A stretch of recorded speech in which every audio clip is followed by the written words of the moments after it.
E nesse momento a gente vai iniciar um debate com os dois primeiros palestrantes. Eu quero chamar de volta o Paulo de Camargo, da Unesco, mantendo a professora Sueli na tela com a gente, porque desse modo a gente vai começar a bater um papo sobre esses temas que foram trazidos aqui nesse momento e que são bastante pertinentes, principalmente pelo processo de formação dos estudantes, em especial, vamos falar aqui dos estudantes da rede pública. A gente trouxe aí para a nossa conversa a questão do ensino de ciência, matemática, artes, tecnologia, engenharia, e efetivamente são temas que estão muito ligados ao futuro, ao presente já, mas ainda mais ao futuro. Então, a primeira questão que eu faço é voltada para a professora Sueli. Professora, como é que a gente pode, pensando na experiência que a senhora tem no ensino superior, e que certamente a senhora se depara com alunos mesmo chegando para estudar engenharia, muitas vezes com algumas deficiências que são acumuladas ao longo aí de toda a jornada na educação básica, como é que a gente consegue transferir para o início dessa jornada algumas questões que podem estimular os estudantes, e em especial as meninas, a seguirem no conhecimento das disciplinas que estão ligadas a esse conceito STEAM. Como é que a gente começa esse caminho, já preparando essas jovens em especial, mas todos os nossos estudantes, para olharem para um futuro em que a matemática, a engenharia, o pensamento lógico, o raciocínio está sendo cada vez mais cobrado para que a gente possa conseguir trabalhos de boa qualidade e fazer o país se desenvolver. Professora, a palavra é sua. Pergunta muito interessante. Eu vou colocar, puxar um pouco as discussões que vocês fizeram nos eventos anteriores, da questão do papel da família, ou o papel da escola.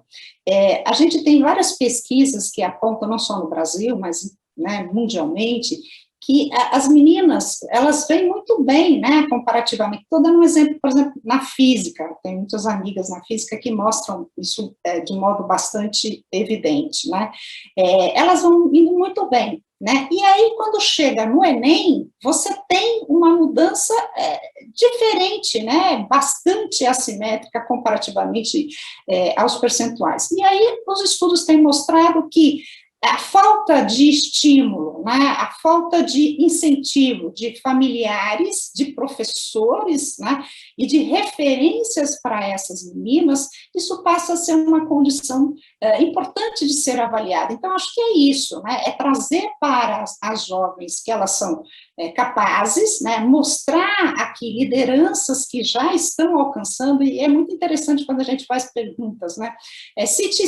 um cientista, é mais fácil citar um cientista do que uma cientista, Por que isso? Eu acho que começa a ter uma valorização, e eu acho que nesse ponto o Paulo é muito feliz, quando ele expõe que essa aprendizagem intercultural, e a valorização dessa diversidade como um parâmetro importante dentro desse processo. Então, acho que é isso, é você ter aqui todo um planejamento de inclusão, de diversidade, de referências, estimulando essas jovens a verificarem se tem essa vocação, e se tiverem essa vocação e esse interesse, que continuem, e para isso, obviamente, tem que ter uma política de ciência e tecnologia direcionada, com bolsas, com a oportunidade dessas jovens terem aqui experiências, como, por exemplo, Olimpíadas, eu acho que esse é o caminho. Estímulo, fortemente das famílias, e dos seus professores. Então, eu vou fazer só um breve comentário aqui. A senhora falou da dificuldade de pensar numa cientista mulher. Na minha cabeça só veio o nome de Marie Curie, só a primeira mulher a ganhar um prêmio Nobel. E a gente tem alguns filmes que mostram esse protagonismo feminino e como ele é difícil, de ser conquistado. O próprio filme que está disponível, se eu não me engano, na plataforma Netflix, tem um filme sobre a história de Marie Curie, que mostra o quanto ela foi preterida, né? E tem um outro filme também que mostra a participação de mulheres, em especial mulheres negras, no programa espacial norte-americano, que também foram vítimas também do preconceito por serem mulheres, do preconceito por serem negras. Então, se a gente pensar nisso, a gente está falando de Marie Curie na primeira metade do século XX, essas mulheres na segunda metade do século XX, e a gente está no século XXI, já na terceira década, e ainda não conseguimos superar isso. Professor, com essa provocação, eu jogo a bomba na mão do senhor e pergunto, como é que a Unesco se preocupa com questões como essa, né, de colocar efetivamente em posições de protagonismo pessoas que a sociedade ainda teima em preterir para diversas funções e carregam preconceitos, como mulher não pode, não estuda exatas é coisa para homem. Como é que a gente resolve isso sob o aspecto aí da visão da Unesco? Você sabe, bom, deixa eu só fazer uma observação antes, que é importante para a gente localizar, né? Eu posso falar em relação ao PEA e posso contar das coisas que nos chegam ao PEA por meio da Unesco, né? Eu não posso falar pela Unesco. Mas eu queria acrescentar algo na fala da Sueli, que está muito completa, de uma discussão que eu participei a semana passada, sobre como esse preconceito se fortalece, né? De fato, ele é uma questão que envolve muitas dimensões, inclusive a família.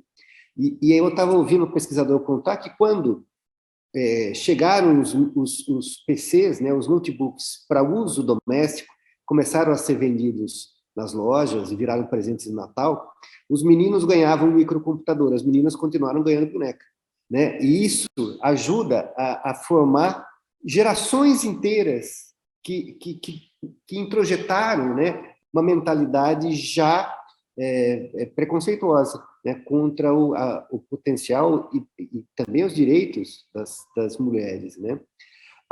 Eu queria dizer que isso mostra que nós temos todos, né? A gente não pode apontar o dedo e falar vocês são preconceituosos ou vocês são sectários. Todos nós trazemos em alguma dimensão uma história cultural que nos faz fazer escolhas inconscientes e muitas vezes sim preconceituosas, né? Isso significa que nós temos que estar no ambiente educativo sempre atentos a isso, atentos mesmo a tudo aquilo que nós reproduzimos, né, dessas escolhas. Mas combater a inércia não é só uma questão de boa vontade, é questão da gente introduzir mecanismos para isso. E aí, eu vou respondendo mais direto a sua pergunta, por exemplo, no caso da Unesco, quando a Unesco convida as escolas associadas da Unesco a participar de algum projeto internacional, ela pede a representação de meninos e meninas.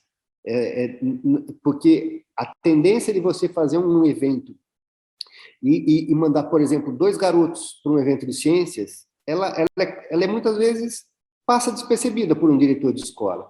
E quando a gente convida as escolas associadas, olha, indique 2 alunos, indique 4 alunos, é importante que a representatividade esteja garantida, né?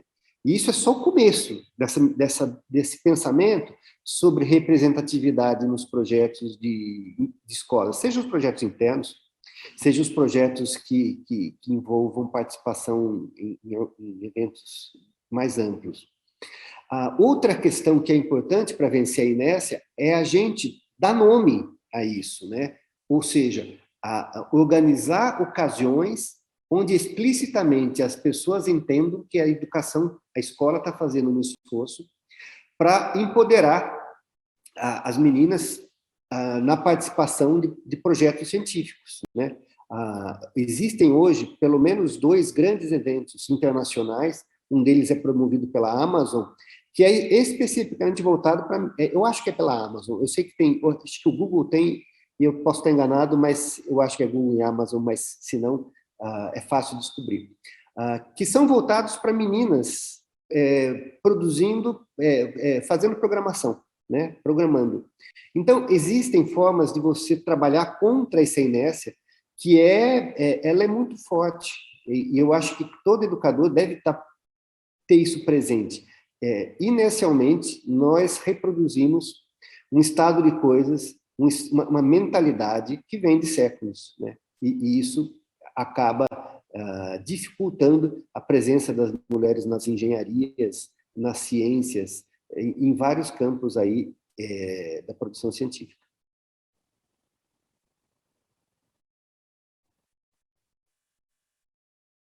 Garoto, que normalmente os telejornais eram apresentados por uma dupla de homens. Então a gente vai, se a gente puxar um pouquinho pela memória, você vai lembrar de Cid Moreira e Sérgio Chapelin apresentando o Jornal Nacional. Quando as mulheres começaram a ocupar esse espaço, era meio esquisito no começo, né? Porque a gente não estava acostumado, não porque elas não tinham competência, era só porque os nossos olhares e os nossos ouvidos não estavam acostumados à presença feminina numa bancada de jornal. Hoje, 2 mulheres numa bancada de telejornal é a coisa mais normal do mundo e, predominantemente, as mulheres são maioria nas redações de veículos de comunicação. Então, muito provavelmente, o que a gente tem que fazer na ciência é mais ou menos isso. No primeiro momento, forçar esse entendimento, né, de que as mulheres também são as pessoas capazes de tocar projetos nas áreas de exatas, né? E essa valorização certamente começa dentro das escolas. Professora, a senhora é uma representante do sexo feminino. A senhora sentiu, em algum momento ao longo da sua trajetória, dificuldades ou algum obstáculo para o desenvolvimento da sua formação por ser mulher? É muito interessante essa tua pergunta, né? A gente tem conversado entre as professoras, porque às vezes a gente faz uma reflexão de algum cenário em que a gente esteve inserida e que a gente não identificava isso. Eu, particularmente, venho de uma família com 5 irmãos, né? Então, foi uma questão de sobrevivência, eu aprendi a dar boas respostas, né? E meu pai sempre incentivou essa questão da igualdade intelectual, né? E eu acho que esse é um ponto importante, esse é um valor importante do qual se parte. Agora, claro que a gente tem aspectos estruturantes, conforme o Paulo expôs, que a gente não pode fechar os olhos, né? A minha trajetória ter sido X, Y, Z, não quer dizer que nós não tenhamos aqui discriminações e preconceitos, né? Eu acho que o mais importante disso tudo é entender, né, que tipo de país e sociedade a gente está defendendo aqui. E se a gente está tratando de sustentabilidade, obviamente que a gente está expondo a importância das contribuições de todos os integrantes dessa sociedade. E eu acho que é essa discussão, mais importante do que falar sobre minha trajetória, é falar sobre a questão da inclusão e da diversidade, e quanto ela é constitutiva para a gente resolver projetos cada vez mais complexos, né, e desafios do século XXI. Né? Acho que é mais um pouco nessa direção. Paulo, quando a gente pensa nesse desenvolvimento, nessas parcerias que vocês têm através do PEA desenvolvido entre escolas públicas e privadas, quais são as diferenças entre essas escolas que vocês conseguem equalizar através dessas trocas? Olha, uma primeira coisa a vencer, e a gente percebeu isso rapidamente, é a ideia de que existe uma relação mão única, né? que a escola pública tem algo a aprender com a escola particular. Na verdade, é uma relação completamente horizontal, os dois têm a aprender com os dois, né? Os dois âmbitos. Né? É uma divisão bastante artificial essa de escola a pública e particular. Na verdade, é uma divisão mais administrativa. Não tem a ver com qualidade maior ou menor, por exemplo. Existe, sim, uma diferença de repertório, uma diversidade de repertório e de experiências, né? Uma diversidade de contextos e circunstâncias. Um grau, sim, de autonomia administrativa, mas que isso não se reflete na ideia da parceria. Mas é uma proposta de aprendizagem de compartilhamento, né? De compartilhamento de recursos, compartilhamento de saberes, compartilhamento de projetos, e a gente tem estimulado isso. Eu acho que nem pode parecer surpreendente para alguns, mas eu acho que já não é mais surpreendente dizer que as escolas são ávidas por isso. Houve um tempo, especialmente na década de 80, 90, que as escolas elas eram ambientes muito fechados às trocas, né? Elas se isolavam nos próprios muros. Hoje as escolas estão pedindo possibilidades de intercâmbio, de troca, de parceria. E essa possibilidade que a gente vem estimulando na Rede PEA Unesco, ela visa, sobretudo, quebrar justamente preconceitos, né? Porque nós estamos falando só de duas esferas administrativas diferentes, basicamente. O resto, nós estamos lidando com jovens, com crianças, com sonhos, né? Com missões muito semelhantes, né? A gente está preparando para o mesmo mundo, e por isso que, na verdade, é a ideia de parcerias em que os parceiros se fortalecem, né? Eles se complementam, eles conseguem dar maior volume, dar maior alcance ao projeto que eles têm. E isso tem sido sempre muito bem-vindo, né? Nessa pesquisa que eu citei, que a gente faz regularmente, a gente já tem aí pelo menos metade das escolas que estão envolvidas em algum tipo de parceria, né? Mesmo que não sejam só entre membros das escolas associadas, porque cada escola tem liberdade para agir, como eu falei, né? Então, elas fazem parcerias com as escolas do entorno, elas fazem parcerias com escolas à distância, e aí são muitas formas diferentes.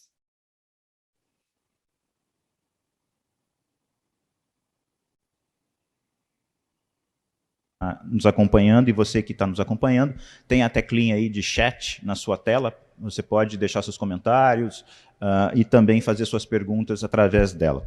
Bom, eu quero destacar aqui a participação do Ediraldo Carvalho. Ele diz o seguinte: o futuro é o passado em preparação, segundo Pierre Dac. Por isso, a educação de qualidade e inclusiva é de grande importância e é o legado que deixaremos. O Cláudio Matsui, ele diz: excelente depoimento do ministro Marcos Pontes, um exemplo vivo de que a educação é a chave para o desenvolvimento e o crescimento do Brasil. O Emílio Matsuo também aí elogia a fala do ministro, né? E diz o seguinte, ele diz: professora Sueli, fiquei feliz em ouvir que disciplina consciente continua como um importante valor do ITA. Quais são as outras habilidades, soft skills, que estão sendo estimuladas na escola e que serão fundamentais durante a vida profissional? E eu quero acrescentar, no ano passado, o professor Anderson, reitor do ITA, ele participou aqui do Congresso Ideias e Debates, e eu fiz justamente essa questão, perguntei para eles justamente sobre isso. O ITA é extremamente técnico, tecnológico, como é que você desenvolve habilidades, soft skills, que são tão necessários para os estudantes? O que a senhora pode trazer para a gente de novidade sobre esse desenvolvimento dessas habilidades entre os seus estudantes? Então, esse é um projeto muito importante no ITA, né? A gente tem um programa de formação complementar na área de inovação e empreendedorismo, onde toda a preocupação no desenvolvimento dessas habilidades, só que eu sou do Departamento de Humanidades, sou da área, né, de Direito, mas temos colegas ali que apresentam disciplinas como, por exemplo, arte e engenharia, porque a criatividade a gente entende como sendo uma condição necessária para fortalecer esse ecossistema de inovação. E a gente tem trilhas de conhecimento já estabelecidas, né, com aquilo que a gente está chamando de minors ali, que são os programas de formação complementar. A disciplina consciente é um pilar, né, do nosso modelo educacional, sobretudo porque ela traz para a gente um entendimento, enquanto professor, né, uma cultura de cidadania, ou seja, não faz sentido nenhum desenvolver uma tecnologia se eu não tenho clareza dos seus impactos, né, inclusive éticos. E eu acho que esse é um caminho que a gente tem seguido nos últimos anos, inclusive isso está presente no nosso planejamento estratégico, né? Então, assim, quem tiver interesse, aí eu vou fazer uma propaganda, o ano que vem a gente vai ter o segundo simpósio de mulheres em STEM, né? A gente, só para vocês terem uma ideia, o nosso primeiro nós tivemos a representação de 21 Estados-membros, mais o Distrito Federal, foram mais de 109 iniciativas, né, de escolas, de grupos de pesquisa. Então, assim, quem quiser contar sua história, né, vinculada a essa metodologia, vai ser super bem-vindo, em maio do ano que vem. Então, não percam, né, entrem no nosso canal, assistam ali os nossos vídeos das oficinas, e quem tiver interesse de nos apoiar, por favor, mantenha contato. muito provavelmente poderemos fazer eventos presenciais sem grandes dificuldades, assim esperamos. Bom, Paulo, a gente está pensando aqui justamente em como levar, né, para essas escolas públicas, esse é principalmente o motivo do Congresso. Como é que essas parcerias que podem ser realizadas, por exemplo, com os programas da Unesco, como relações com a comunidade, encontrar na sua localidade algum projeto ou alguma empresa ou algum representante da sociedade civil que possa contribuir com os processos de educação. Como é que você vê isso dentro das possibilidades para as escolas em geral, principalmente as escolas públicas, que são as que sofrem mais com possibilidades de orçamento para a realização desses projetos? Qual é, na sua visão, a real necessidade da integração entre a escola, esteja ela em qual fase da educação for, com a comunidade que a cerca? Isso é uma coisa que tem sido muito estimulado pelo programa das escolas associadas da Unesco, mas não só. Na verdade, é uma tendência bastante disseminada, né? Eu acho que uma das características do mundo em que a gente vive hoje é que ninguém faz nada sozinho, né? A ideia de ação em rede, ela é mais do que um princípio de boa vontade, ela é uma absoluta necessidade. No contexto das escolas associadas, né, existe um conceito que a gente tem trabalhado, que é a ideia da abordagem institucional integral, que a Unesco chama. Isso significa que a escola, quando ela assume os desafios aí de trabalhar pelos princípios da Unesco, você tem uma dimensão que ela está mais localizada dentro da sala de aula, uma dimensão pedagógica, curricular. Você tem uma dimensão que é a dimensão da comunidade interna, né, dos professores, dos demais alunos, dos outros funcionários das áreas não diretamente ligadas ao ensino. Você tem uma dimensão da gestão, ou seja, não basta você dizer que, mas tem que dar o exemplo, né? Você tem que materializar na ação da gestão os princípios que você defende no campo educativo, e você tem uma dimensão que é justamente a dimensão das parcerias. Por quê? Porque toda escola está localizada em um determinado território, ela não está no meio de um deserto. Ao lado dela tem um posto de saúde, ao lado dela tem uma organização social que trabalha com crianças abandonadas, uma organização social que trabalha com alimentação, uma organização social que trabalha com ambiente. No mesmo bairro vai haver um sindicato, vai haver igrejas de diferentes ordens. No mesmo lugar você vai ter equipamentos culturais como praças, você vai ter quadras. Ou seja, a escola ela precisa se reconhecer dentro de um território. Isso vale para qualquer escola, não só a escola privada, não só para a escola pública, não só para a escola urbana, não.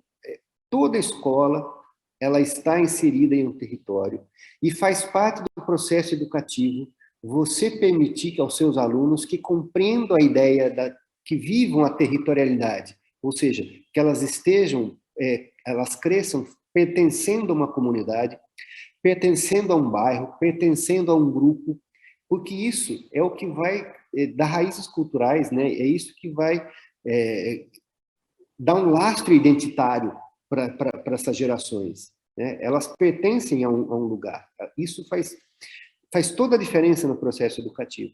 Então, evidentemente que o programa tem lá seus caminhos de estimular isso, mas o fato é que está no domínio da escola a decisão de realizar parcerias. E não só dentro de uma associação como o PEA, uma rede como o PEA, mas especialmente dentro do seu próprio bairro. Eu tenho certeza que se duas escolas de uma mesma região se procurarem e se convidarem a desenvolver projetos mútuos, vai haver interesse. Isso é líquido e certo, né? A não ser que, mesmo em escolas, a gente vê no âmbito do PEA, mesmo em escolas particulares concorrentes, né, que daí agregam um outro fator a essa questão, mesmo essas escolas têm conseguido trabalhar em parceria em muitas dimensões, né? Eu acho que isso é uma mudança de mentalidade que está acontecendo e exige um certo ativismo, exige uma proatividade do gestor, do professor, da escola como instituição. Bom, Legal. Bom, deixa eu complementar a informação. Eu citei 2 filmes, fiz uma pesquisa rápida aqui. O filme sobre Marie Curie é Radioatividade, e o filme que eu falei sobre as protagonistas, as mulheres no programa espacial norte-americano, é Estrelas Além do Tempo.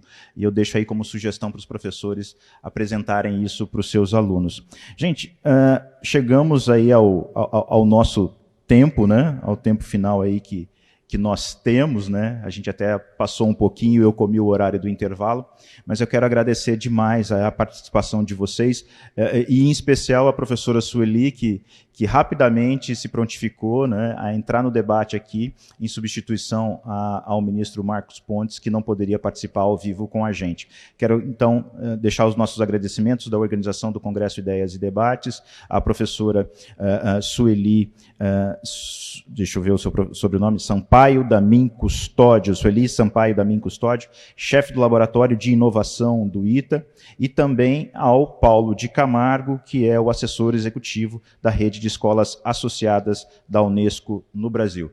Gente, muito obrigado a vocês, espero que a gente possa ter novos encontros para debater mais sobre a educação. Obrigado e um ótimo dia para vocês. Bom evento para todos.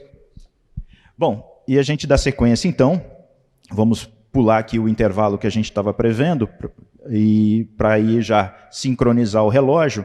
Então a gente vai dar início agora ao primeiro painel do congresso de hoje. E o tema central é educação de qualidade, apesar dos desafios. Ao final, como a gente já fez aqui, os painelistas poderão responder às perguntas do público, portanto, entre no site, acompanhando aí, clique na tecla chat, e mande sua participação aí. Perguntas e comentários que a gente vai lendo aqui, interagindo com os participantes do próximo painel. Bom, o Brasil é a 12ª maior economia do mundo, mas ocupa uma pouco honrosa posição entre as nações cujos estudantes apresentam os melhores desempenhos acadêmicos. Nós convivemos com taxas preocupantes de evasão também, né?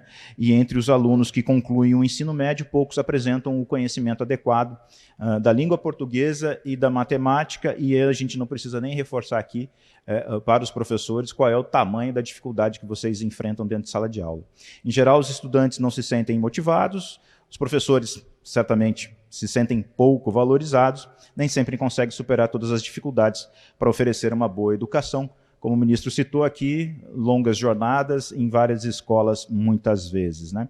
Porém, existem excelentes instituições de ensino e profissionais que se destacam e fazem a diferença, mesmo com recursos e infraestrutura limitados.